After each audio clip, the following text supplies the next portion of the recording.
As lockdown restrictions start to ease in the UK, organisations start to consider how people will return back to work. There's a lot of articles that are out. Large organisations like HSBC are talking about a 40% reduction in their global footprint for their real estate. That means a significant portion of their employees will work from home on a part-time basis. Goldman Sachs have talked about it being an aberration and everyone will get back to the continued normal way of working where everyone's in the office every day. That really does demonstrate that organisations really have different ways of considering what the new normal will be when returning to work. But JLL's study talked about what does it mean for the employees themselves. And they talked about 74% of employees wanting to get back to the workplace for a range of different reasons, including collaboration, issue resolution, learning and development. But for me personally, I think it's also about human nature. As human beings, being locked up and not having the ability to see other people beyond the video scenario and being able to actually communicate with human beings in the real world is what people miss as well. BP came out and their concept is this hybrid model that they believe that at least 2 days a week employees will be working from home, hence that hybrid model. I think that has a lot of impacts. The type of technology and software that's required from those organisations to be able to manage that hybrid workplace is really important, both hardware and software. So it'll be really interesting to see how the real estate sector kind of think about how they're going to change the adoption and support of this hybrid model, but also for the technology and hardware sectors to think about, what are they doing? It's something that we talk about on a regular basis at Space Connect and ensure that we're building the features and the services that support that hybrid environment. I think it's safe to say that whilst the majority of employees will be particularly positive about returning to the workplace, it's understandable to just spare a thought for the percentages of those that might feel some reluctancy and might feel some hesitancy in coming back. In fact, a study by Aviva in 2020 identified two major concerns for people that were returning back to the workplace. The first was a risk of infection, and that was up to 32%, and the second was social distancing, and that was at 22%. And I think some of the other general points that we at Space Connect have been able to pick up on, and this is just feedback coming in from some of our clients, is that they're predominantly wanting to make sure that they've got the right number of people in the building to allow for the measures that are in place at the moment. And that's not only the right number of people within the building, but also on the same floor or within a specific square footage area. And also, and this ranked actually quite highly, is that of being able to find help, find key contacts. So I'm coming into the office, there are less people in the office. If I have a problem, who do I go to? And that's why we've got, like the locate me functionality, we've got duty managers, fire wardens, that sort of thing in there as well. So I think the main requirement that we're seeing repeatedly being presented by our prospects and our clients is the need for a single, comprehensive space management solution that, 1, enforces social distancing, 2, utilizes touch-free technology, and 3, being able to manage rooms and desk spaces. We're seeing requirements coming for health questionnaires. So not only for people who are coming into the building, like your employees coming to book a desk, but also visitors coming into the workplace as well. Integrated cleaning and sanitation, cleaning teams being able to respond that much faster to empty spaces that somebody has previously occupied. And lastly, but certainly not least, is the whole concept of contact tracing to pinpoint how many people or which people were in a particular building on a particular day, even by floors. But I think companies are actually asking for, demanding for more to say, well, actually, it's great, but who else was in the meeting room at that particular time? Who else sat at that desk yesterday or the day before, just in case they've missed anything with cleaning and sanitation? I expect to see a little bit of a shift as well, because last year when organisations were going through lockdown, they weren't knowing what was going to happen, how long it was going to be for, what systems they required to support that, so they were almost taking anything that was available to them. Whereas this time around, organisations know there's almost like that end point to a lockdown. It may not be this year, it might be next year. And so they'll start to think and change their minds about what is important from the software that's provided to them. Not just something that solves today's problem, but actually continues on into the future and doesn't require a replacement of the system. And so it'll be really interesting to see. I think there's elements of systems and features that we've developed, designed in a way to be able to support organisations so they can continue to reuse those services. And for me, I think organisations are wanting that, the ability to reuse your systems for not just today, but actually for the future. And that's really important, regardless of whether it's hardware or software that the organisation is looking for.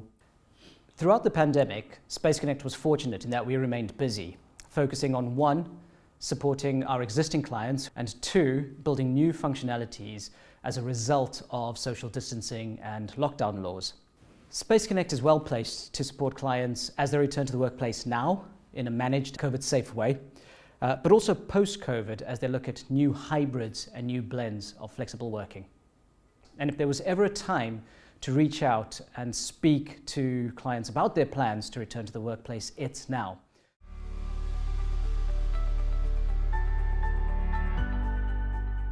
So I think when we consider what the future looks like as we come out of lockdown, I think in terms of what will remain, the trends have already started around remote working. There was a study done that between 2010 and 2020 in the US, there was a 400% increase in remote working, and then a further 77% increase just in 2019, and then moving into 2022. I think what we're starting to see now is your everyday companies who are deciding that there is a way that we can make this work, and the pandemic demonstrated that. In our space around workplace software, I think organisations will start to think about what are short-term solutions that they require, what are long-term solutions that they require, and ensuring that the solutions they purchase have that flexibility built into it. So something that is easily configurable to change as the demands of the organisation change, something that is scalable, obviously, as those demands change, but also that doesn't box them in. So the term and the cost of those solutions are as flexible as the software itself needs to be. And I think that's something that we've worked on, not just through the pandemic, but actually even before the pandemic, ensuring that it was highly configurable for our customers and grows with our customers. The point about flexibility is massive, and companies are definitely going to be wanting more of it. They're going to be demanding more of it. Nobody's got a crystal ball. Nobody can see into the future. And so companies, quite rightly, need the ability to flex up and flex down. And it's not something that they've always had available. When you look at traditional business models, it's a fixed term, and that's it. It's 3 years or whatever the case may be. And if you want to reduce, well, hey, that's just tough luck. But the flexibility that a company like ours brings to the marketplace is saying, okay, well, we'll take that journey with you, and we'll flex up and we'll flex down with you as well. I think, what's key as well is when you're looking at post-COVID, a return to workplace optimization, going back to the true nature of agile working. And the key to that will be picking up on how long those spaces are actually used for, and then using that to produce data-driven strategies as to how their workplace is going to look like 6, 12, 18 months down the line. Yeah, I mean, as human beings, we are creatures of habit. I think that's part of the reason why activity or agile-based working has been less successful in some parts of the world and more successful in others, and that is because of different cultures, different styles, but also as human beings, we like to kind of go to the same spot every day and sit at the same desk every day. And so I see probably the biggest, from a workplace point of view, the biggest shift actually been away from meeting room solutions, which has been predominantly where everyone has been focused in the market, to desks. And having the best desk solution out there in the market, because that's going to be what's required to ensure that people are happy, safe, and know every day they get into the office that there is a desk for them to sit at. And it could be the same desk every day that they book, or every second day, depending on their working pattern, or it could be a different desk, but they are in control of doing that.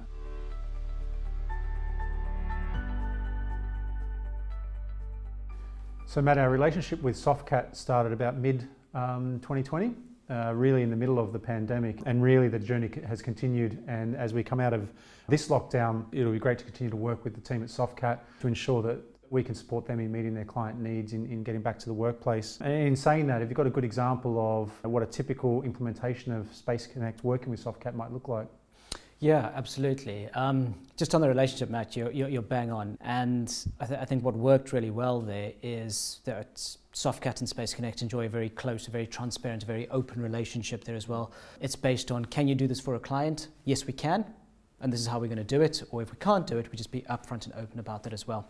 And it's really important to note that, with our Authorized Reseller program, there's only ever going to be a handful of Authorized Reseller partners within the UK, and Softcat is one of those. And we've very, very much got a two-way relationship. There'll be times when clients come to us directly, and we'll push that back through to Softcat and say, hey, one of your clients has contacted us. Through the collaboration team, put us in touch with the account manager. There is a deal to be done over here. But also with Softcat putting us across as one of their options to their clients. And we've proven time and time again that we're the most cost-effective solution there. We've not lost a single deal at Softcat down to price. And 9 times out of 10, the functionality is bang on for what the client is looking for. Examples of implementations, goodness. I mean, the longest an implementation ever takes at Space Connect is 2 to 3 weeks. Mm-hmm. And that's just purely because of the way that the solution is configured, thanks to the guys and how you guys designed it. But it's so configurable. And all we literally need is a good, quick, open conversation with Softcat and with the client. When are you looking at getting live for? What are your key requirements?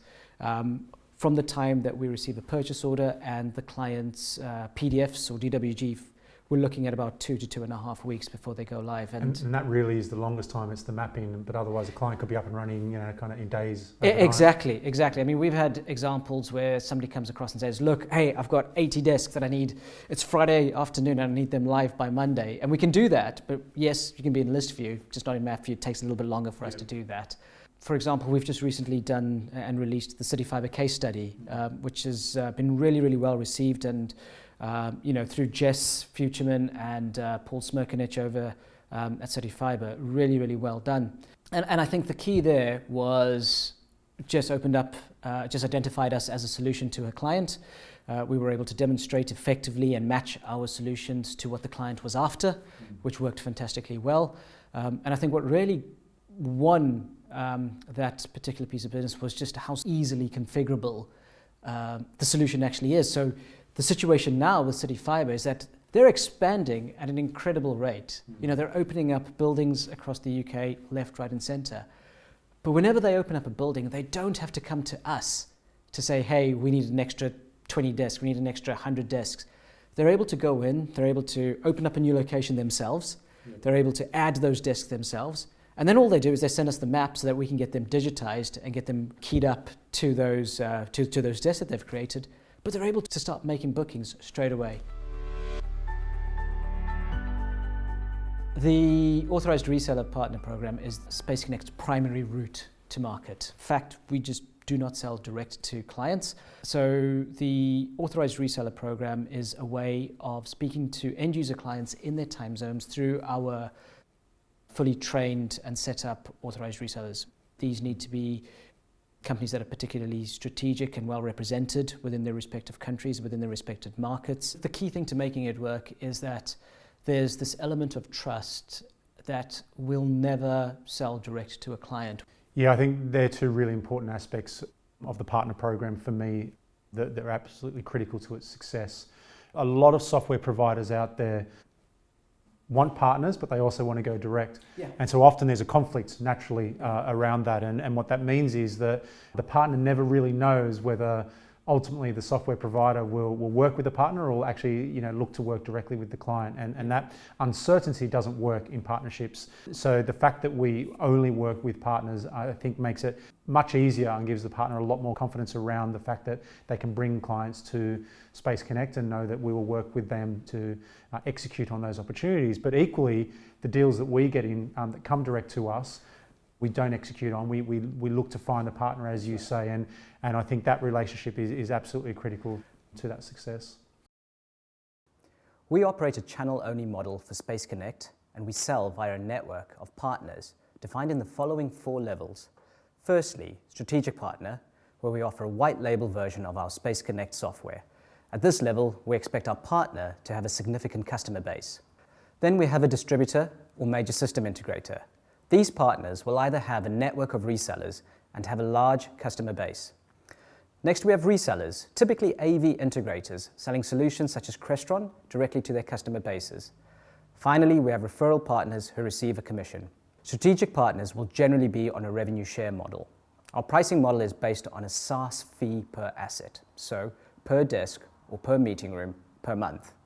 Our pricing is generally in the region of £15 per meeting room per month and £4 per desk per month.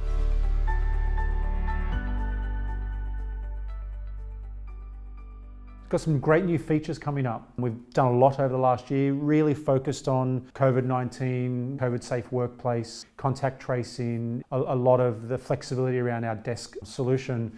But we've also got some cool new stuff. So tell us a little bit about the COVID questionnaire and QR code capability that we've got now.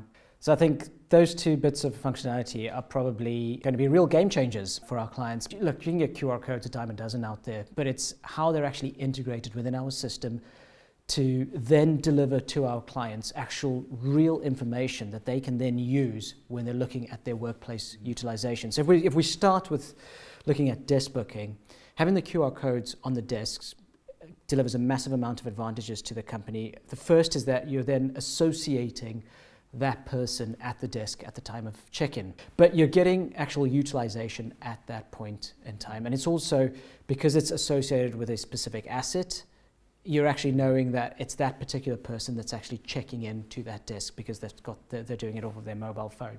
That then gives you the difference between booking information compared to utilization information, and facilities managers will want to look at both.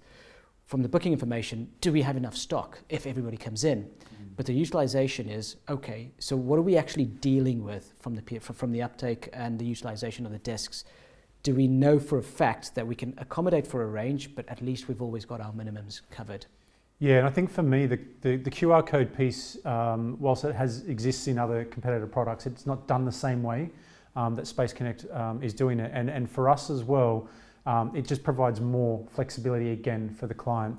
We integrate with other sensor partners like XY Sense, and we've got some Bluetooth capability through Contact.io and other hardware partners that can provide that automation when it comes to sitting at a desk and detecting the presence of somebody. But some of those solutions are expensive, particularly at scale. And so when we've got smaller clients who are looking for a solution that is really fast and easy to implement and doesn't consume a lot of their workplace budget, then something like a QR code solution also really helps with that scenario as well, which is great. That's absolutely right. So cost is always something to take into consideration when rolling out a solution like ours. And actually doing your true cost comparisons to say, okay, we've got company A versus company B. They've got this functionality, that they've got this functionality. Everything is listed, but are there costs associated with that? And we don't charge any additional for the QR code functionality. Yeah. The other thing that I think is particularly exciting that we're releasing, and it kind of rolls on from the QR code functionality, is the COVID-19 questionnaire for desk booking. So this is the ability for users of desks, at least 24 hours in advance, to be sent out an email with just a list of questions, yes/no questions, to say, how are you feeling, or have you been in contact with anybody with COVID within the past 2 weeks, whatever the case may be. Clients can actually set those questions for their employees themselves. And if we get a non-compliant answer, like a no, for example, or it could be a yes, whichever the case may be, then that's flagged up to the appropriate authority within the organization, whether that's a COVID task force or a health and safety directorate, or sometimes even HR, who can then look at the response, request further information, or make a decision whether it's safe for that person to come on site or not. Now, some people may think, okay, well, I've forgotten to do the COVID questionnaire, but then relating back to the QR code, at the time of check-in, if there is no questionnaire that's associated with that check-in, that it can immediately take them through to that questionnaire as well. Yeah, and maybe we need to rebrand it, but one of the things I like about the way we designed the COVID questionnaire piece is that it has that flexibility, as you talked about, which is the questions themselves are configured and designed by the client. Which means when you think about a post-COVID world, there still might be a need for the organisation to ask a series of questions of their employees before they make a booking, and that enables them to actually then change those questions to be more related to their business or their functions at that point in time, and then therefore again those questions can be asked. It could be related to a zone or an area, or whether they normally work in another part of the organisation. All those types of questions can be framed and asked, and I think that's one of the most exciting. Again, the method at which we take when we think about new features and products is the longevity of those, and ensure that they're as flexible as they possibly can be for customers. So that's coming back to the whole flexibility aspect of the solution and the very nature of Space Connect being a self-configurable solution. And yes, Space Connect is a one-to-many solution. Whatever functionality we develop will be available to all of our clients. But it's those small little things, those small little gems of functionality that you find within the solution that allows end user clients to actually put their own mark on it and say, you know what, that's a specific set of questions, that's a specific scenario, that's mine, that I can actually configure it there and then, and I can upload my own set of questions to it as well.